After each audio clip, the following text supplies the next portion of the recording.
Nongeye kubaramutsa abakunze b'urubuga icyongereza cyoroshe. This is your English coach Fabrice Kina Movies. Nkuko bisanzwe rero, uyu munsi twabateguriye ikigo gihambaye cyane gose, aho abantu benshi barabiyumvira ingene amajambo nk'aya akoreshwa n'icyo asigura. Rero tuno munsi kwiga amajambo yitwa WH questions. WH questions ni amajambo yose dukoresha mu kubaza ikibazo tutiteze inyishu ya ego canke oya. Ayo nayo nayahe? Ubwa mbere turafise ijambo when aho uzoribona hose cyangwa igihe cyose uzoshaka kubikoresha uzoshaka kubaza uti ryari, ni kuvuga ukeneye igihe, ukeneye umwanya. Iyo ukeneye umwanya rero ushaka kubaza umuntu ryari, uzoza ryari, wavutse ryari, ibintu nk'ivyo ukoresha ijambo when. Twagiye turatanga n'uturorero ngaho, turaheza turakoresha uturorero kugira tubashe gutahura cyane. Okay, so B turabona dufise how nayo ikora ryari. How bisigura gute uba ukeneye kumenya the way ibintu bikorwa, n'uburyo ibintu bikorwamo. Inyishu urishyura ati ndabikora bigenze uku cyangwa bigenda uku. Rero how bisigura gute, urashobora kuyikoresha uri kurabaza amagara y'umuntu ngene yifashe, ati amerewe gute. Okay, ushobora kubaza ngene umuntu akora ibintu, how do you, okay, kamubaza ibintu nk'ibyo. Alright, so C naho turabona ijambo where bisigura hehe. Igihe cyose uzoba ukeneye kubaza umuntu ikibanza utazi, aho umuntu yavukiye, aho umuntu aba canke aho umuntu akorera, no kuvuga aho hose n'ikibanza ukeneye kukimenya. Rero cyangwa mu kirundi ubaza umuntu hehe cyangwa uba hehe, so hehe ni where mu cyongereza. Okay, and D ni which bisigura ikihe canke iyihe. Iyi tuyikoresha kenshi na kenshi iyo bagomba kuguhitiramo, iyo ari amahitamo ukeneye. Nk'ubu dufate atonze nko ku mirongo ngaha atonze nk'imiduga myinshi. Okay, ukeneye kumbaza ati imodoka yawe ni iyihe, urumva muri zirya zose zitonze hajya ukeneye ko duhitamo, ndaguhe choice, cyo bita amahitamo. Ucumbaza which. Okay, which is your car, imodoka yawe ni iyihe, cyangwa which car is yours, imodoka yawe ni iyihe. Kumbura muri zirya zitonze ku murongo ndashobora cyane kubwira the blue one nijya y'ubururu, the red one, the black one, the things like that. Okay, great. Hama tutubandanya who bisigura ninde. Aha kenshi na kenshi who ikoresha ukeneye kubaza nyine gukora ibintu. Dufate nk'akarorero, ugiye nk'ahantu usanze hari umuntu yashesha amazi, ufata uratashe muhira usanze hari umuntu yashesha amazi, rero ukeneye kumenya uwayasheshe, no kuvuga uwakoze ibyo bintu niho ukoresha who. Ninde who, hama tatatata ugacukukiza ibyo bintu yashesha amazi hano, who tatatata, things like that. Turaza kubibona mu turorero. Okay, hama hagacakurikira whom. Izi zibiri who na whom abantu benshi barakunze kuzitiranya cyane kuko zose tuzibazisha dukeneye kumenya umuntu wari we. Mugabo twabonye ngaha hejuru ko who tuyibaza dukeneye kumenya subject rero ya muntu akora, rukozi cyangwa umukozi wakoze ibintu, w'ibintu, uri responsible ku bintu. Okay, ufise uruhara mu bintu byabaye, ukeneye kumumenya niho ukoresha who. Hama ino whom nayo twabonye kubisigura nde canke nande. Aha tuba dukeneye kumenya wakorewe nawe, kare n'uwabikoze ubu naho n'uwabikorewe. Bate wahuye n'umuntu kanaka, nkeneye kumenya uwo mwahuye, ndakubaza nti wahuye nande. Kakajambo nande cyangwa nde niko ka whom. Rero dukeneye kumenya umuntu mwahuye dukoresha whom. Nande, wahuye nande, waramukanije nande, uyo nande rero ni wewe whom. Okay, great. What nayo isigura iki, igihe cyose uzoba atakintu uzi, atani cyiyumviro cyavyo ufise mu mutwe ukeneye kukimenya, ubaza iki, ukoresha what. Okay, izina ryawe ni irihe cyangwa witwa ngo iki, urabona nuko atagiuzi, nta n'ikiyumviro ufise mu mutwe, ukoresha what. Ukora iki, ni kuvuga ati nta n'ikiyumviro ufise cy'ibyo nkora, ukeneye kubimenya, niho ukoresha what. Okay, great. Reka dutangure tujye mu burorero, ndibaza tuzagenda turabitahura uko tugenda turatanga uburorero. Great. So number 1, when will you come back? When will you come back? Turabona ko when twayikoresheje cyangwa isigura ryari igihe cyose ukeneye kumenya ryari. Okay, iyo ushatse kubaza umuntu ati uzogaruka ryari, tumubaza when will you come back? Where will you come back? Okay, uzogaruka ryari. Ya when ngaho isigura ryari. Rero ngaho dukeneye igihe mu nishe za gutanga uyu muco ngewe uza gutanga baba bakubajije when will you come back, ubabwira igihe. Nzoza mu ndwiza, nzogaruka mu ndwiza, nzoza mu mwaka uza cyangwa nzogaruka vuba, ibintu nk'ibyo, right? Example number 2, when will you leave? When will you leave? When will you leave? Uzogenda ryari? Ryari? When will you leave? Okay? 3, when do you go to bed? When do you go to bed? When do you go to bed? Uhora uja kuryama ryari? Kuvuga when isigura ryari. To go to bed, when do you go to bed? Go to bed rero isigura kujya kuryama, kujya ku buriri ugiye kuryama. Ushatse kumbaza ryari muhanja kuryama, rero ukoresha when do you go to bed, uhora uja kuryama ryari. Ukeneye ndakubwira amasaha, rero na jewe uko kwishura ndakwishura amasaha cyangwa igihe. Okay? 3, when do you wake up? When do you wake up? When do you wake up? Uhora uvyuka ryari. Ya when mu Kirundi niyo ryari. Uhora uvyuka ryari. Okay? Jona ngako to tuyikoresha tukeneye kumenya igihe. Good. 5, when do you go to job? When do you go to job? When do you go to job? Okay? Uruja ku kazi ryari. To go to job, kuja ku kazi. Job na kazi. Okay? So when do you go to job? Uruja ku kazi ryari. Nyinshi urambwira ngenda ku kazi mu gatondo, ngenda ku muhingamo cyangwa ngenda mu ijoro, cyangwa ukambwira isaha. Ngenda saa moya. I go to job at 7 AM. Ngenda ku kazi saa moya za gatondo. Okay? B, how. How navuze yuko tuyikoresha tukeneye kumenya ingene ibintu bigenda, ingene byagenze, right? So when bisigura gute. Rero ukeneye kubaza umuntu waje gute ngaha, takajambo gute, niko ka how. Okay? Uronka amafaranga gute, kakajambo gute, dukeneye kumenya ingene bigenda. Okay? Rero rya how uzoyikoresha misi yose ugomba kubaza umuntu ingene ibintu bigenda kugira abikore, right? So example number 1, how did you know that? How did you know that? Wabimenye gute? You see? How na gute.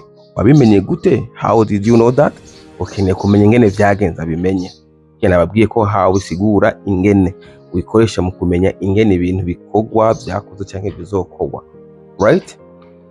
Number 2, how are you? How are you? How are you? Okay?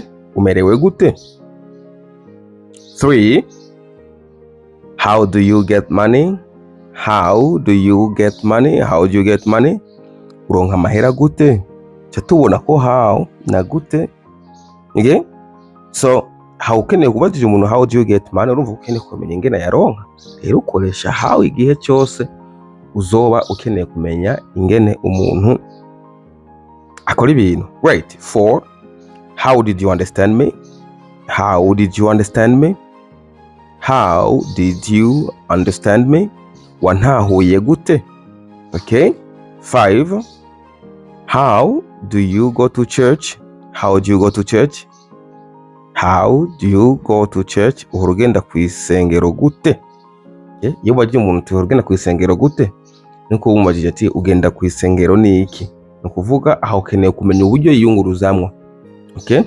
Ukeneye kumenya uburyo umuntu yiyunguruzamwo, nawe urabaza how did you go to church? How did you go home? How did you go to school? Wagiye ku ishuri gute? Cyangwa wagiye ku ishuri niki? Muri icyo gihe ibijyanye byose no kugenda na how ukeneye kumenya uburyo yiyungurujemo. Okay? Ate ngenda ku ishuri n'amaguru cyangwa ngenda ku rusengero n'amaguru. Okay? How do you go to church? Ucuvuga I go to church on foot. I go to church on foot. Dukoresha on foot ye misi yose ibintu byose ukora ubikora uri ku maguru. ari gutambuka n'amaguru, kugenda ku ishuri n'amaguru, hehe uvuga on foot. Hanyuma ibindi byose bisigaye byo kwiyunguruza byose bibaho dukoresha by. I go to school by a taxi. Okay? I go to school by bus. Ngenda ku ishuri na bus. Keretse amaguru gusa niho uvuga on foot. Good. See where hehe. Where bisigura hehe. Aha naho tugomba tumenye hehe. Ibintu bibera hehe, byabereye hehe, wavukiye hehe, wakuriye hehe, uba hehe, ukorera hehe, the things like that. Rero ukeneye kumenya ikibanza ukoresha where. Example number 1, where do you live? Where do you live? Where do you live? Uba hehe. Urabona ko where na hehe sigura cyo kimwe. Mwene mu Cyongereza kine mu Kirundi, right? So where do you live? Uba hehe. Number 2, where do you study? Where do you study? Where do you study? Wiga hehe. Where hehe. Where do you study? Wiga hehe. 3, where do you work? Where do you work? Where do you work? Ukorera hehe. Okay? Where hehe. 4, where is your brother? Where is your brother? Where is your brother? Mwene wanyu ari hehe. Okay, brother, mwene wanyu, umuhungu wese muvukana ni brother wawe, right? So where is your brother? Yo wawe, mwene wanyu ari hehe, right? 5, where will you be tomorrow? Where will you be tomorrow? Ejo uzoba uri hehe. You see? Where bisigura hehe. D, which nkuko nabibabwiye kare bisigura ikihe canke iyihe. Aha dukeneye amahitamwo. Uyo muntu tubajije uko dukeneye ko duhitiramwo. Ibintu byinshi tuzi bihari ni byinshi, mwabo dukeneye amahitamwo. Okay? One choice. Number 1, which country do you want to visit? Ibihugu bihari ni byinshi, okay? Bwa muri ibyo byose akeneye gutembera mu kihe cyangwa mu bihe, right? So mvuze which country ni igihugu kimwe. Nuko novuga which countries bikaba byinshi. Mugabo nkeneye kimwe, angiremwe amahitamwo muri byinshi bihari, ampe kimwe. Cyenda mubaza which country do you want to visit? Iri jambo which ryama rikurikirana misi yose n'icyo kintu ukeneye kuba guhitiramo. Ari which country ni igihugu kihe, ari which school ni ishuri rihe, ari which car ni imodoka yihe. Okay? Nuko rero which country do you want to visit? Igihugu kihe ushaka gutemberamwo. Ikihe which country ni igihugu kihe, right? Do you want to visit? Ushaka gutemberamwo. Number 2, which school do you go to? Which school do you go to? Which school ishuri rihe. Okay? So wiga ku ishuri rihe. Which school do you go to? Number 3, which phone is yours? Which phone is yours? Ni iyihe telefone ari gwawe, right? Which phone is yours? Kuvuga aho hari nyinshi, ndakwajije which phone is yours, ni iyihe telefone ari gwawe. Kuvuga muri zose zari ngaho ungiriramwe amahitamo iyawe yariyo, right? 4, which country is clean in East Africa? Which country is clean in East Africa? Ni igihugu kihe gifise isuku muri Afrika y'ubuseruko. Ese rero ibihugu bihari muri East Africa turabizi twese, mugabo dukeneye amahitamo. Yaho uzokoresha which ku bintu uzi, mugabo ukeneyemwe amahitamo. Okay? Which one? 5, which one iyihe. Okay? Nzanira computer, hari nyinshi ku meza cyenda kubaza which one iyihe. Okay? Nzanira mpuzi yaniki hajya ku mugozi, cyumbaza which one iyihe. Right? So who nababwiye yuko bisigura ninde. Okay? Habaho ninde, akabaho nande. Ninde dukeneye kumenya umuntu ariko aradodora ku muryango. Ninde ariko aradodora, dukeneye kumenya umuntu ariko arabikora. Ninde yashesha amazi, dukeneye kumenya umuntu yabikoze. Ninde guhamagaye, dukeneye kumenya umuntu ariko araguhamagara. Hama nande dukeneye kumenya umuntu wakoreye ikintu cyangwa umuntu mwabikoranye. Okay? niyo dukoresha ijambo nande canke nde. So number 1, who teaches you English? Who teaches you English? Ninde akwigisha icyongereza? Who teaches you English? Do you see? Ukoresheje who dukeneye kumenya subject sije. Ujya muntu akora, ujya muntu yigisha. Rero ndakubajije who teaches you English? Ndakubajije ninde akwigisha icyongereza. Number 2, who employs you? Who employs you? Ninde gukoresha. To employ bisigura gukoresha. An employee ni umukoreshwa, ama an employer ni umukoresha. To employ ni gukoresha. Rero who employs you? Ninde gukoresha. Okay, uvuga for example, Fabrice Kina Movies employs me. Fabrice Kina Movies ni wankoresha. Do you see? 3, who is the breadwinner in your family? Who is the breadwinner in your family? Ninde ababeshejeho iwanyu? Dukeneye kumenya umuntu abikora. Uyo muntu abikora rero ari responsible, ari responsable w'ivyo bintu, dukoresha who. Okay? The breadwinner bisigura ujya muntu wese ari wazana umukate mu muryango, ujya muntu abeshejeho umuryango, ni twita the breadwinner. Ashobora kuba ari papa w'umuryango cyangwa akaba nk'umwana nyine yakundiye akabeshaho umuryango, ujya bamwita the breadwinner. Okay? So who is the breadwinner in your family? Ninde ababeshejeho iwanyu. 4, who is this? Who is this? Uyu ninde. Okay? 5, who stopped you? Who stopped you? Ninde yaguhagaritse. Dukeneye kumenya umuntu yabikoze, right? F, whom? Nde canke nande. Uwo mwabikoranye canke uwo wabikoreye, right?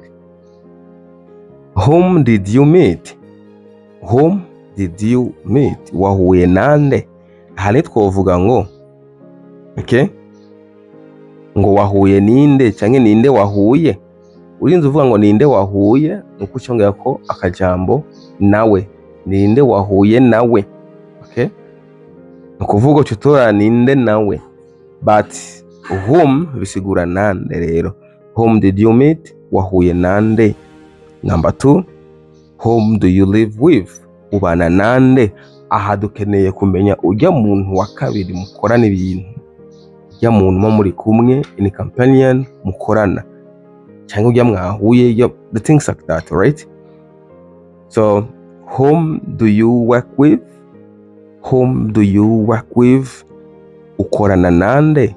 Always whom isigura nande. Ujya muntu muri companion, muri kumwe mukorana mwahuye, the things like that, right? 4, whom do you work for? Whom do you work for? Whom do you work for? Ukorera nde. Okay? Nde. Whom, nde, canke nande. Okay? So whom do you work for? Ukorera nde. Wa muntu agira kabiri dukeneye kumenya. Si wowe ubikora, si wowe ukora, mbwa dukeneye kumenya iyo undi muntu agira kabiri ukorera. Right? 5, whom do you get married to? Whom do you get married to? Whom do you get married to? Ubakanye nande. So dukeneye kumenya ujya muntu wa kabiri. Right? G, what? Iki. Hamwe nababwira ati dukoresha what dukeneye kumenya ikintu cyari cyo cyose tutazi no mu mutwe kitariyo. What itandukanye na which. Which bubizi, ibihugu bubizi, imidugu buyizi, amatelefone buyazi, inzu zizi, amabara buyazi. Mugabo ukeneye kubihari byose uzi bagutoreremo kimwe. Ntubaze umuntu which. Okay? Umva ni ikintu. Hama what nayo ni ikintu. Mugabo hoho nta n'ikiyumviro cyabyo ufise, nta na kimwe uzi kuri ibyo. Rero ukeneye kukimenya, nko gutangura gushasha ukeneye kukimenya, niho ubaza what. What do you like? Rero ntubaza umuntu what do you like. Uramva kangwa aho ntacyo ubuzi, ukeneye ko akikubwira. Okay? Ngo yakubwira ati ngo ndakunda umupira. Muri we wamaze kumenya ko akunda umupira. Mugabo ukeneye kumenya umugwi afana. Urumva ko imigwi kiba myinshi. Iyo umaze kumenya umuntu ko akunda umupira, abazi n'imigwi. Wowe ushobora kumubaza umugwi afana, mubaza which football team. ukunda? Which football team do you like? Nuwuhe mugwi w'umupira ukunda? Understand? Nuko ngaho umaze kuwumenya. Ariko what nta n'icyumviro ufise cy'ibyo bintu. Number 2, what do you do? What do you do? What do you do? Ukora iki? Number 3, what is this? What is this? What is this? Iki ni iki? Uba ntacyuzi nta n'icyumviro ufise, ukeneye kukimenya. 4, what do you think of it? What do you think of it? Uvyibaza kwiki? 5, what do you want from me? What do you want from me? Unshaka kwiki? 6, what do you mean? What do you mean? Ushatse kuvuga iki? Nuko rero ndabashimiye mwese mwafashe kano kanya madukurikirana muri video y'iminota 20. Nizere ko atari myinshi cyane kandi itabarambiye. Ni cigwa gifite akamaro kanini ya gose. No kuvuga ntihomenya kuvuga icyongereza utazi kubaza kandi utazi no kwishura, right? Rero reka ndabashimire ukanya kanyu, nongere nshimira mwebwe musanzwe muri ababone uru rubuga atari rya mbere, nongere nshimira kandi namwe bwe bashasha mwaje nimba utaragira subscribe cyo kwigira niko kanya nyene ku buryo utazorucikwa n'ibindi vyigwa bizoca ko hanyuma. So guys, reka ndabashimire kandi mubandanye mugira ama partage, video zacu zibandanye zishikira abantu benshi bashoboka. Ku bantu nabo bifuza ko tubakurikirana twiga in person tuition, turafise ishuri muri ville aho bita muri Excellence House, ni hambavu y'ibiro bikuru vya Limitel, etage cy'ukurikirana Limitel, baduga hejuru muri etage igira 4 inimero 401.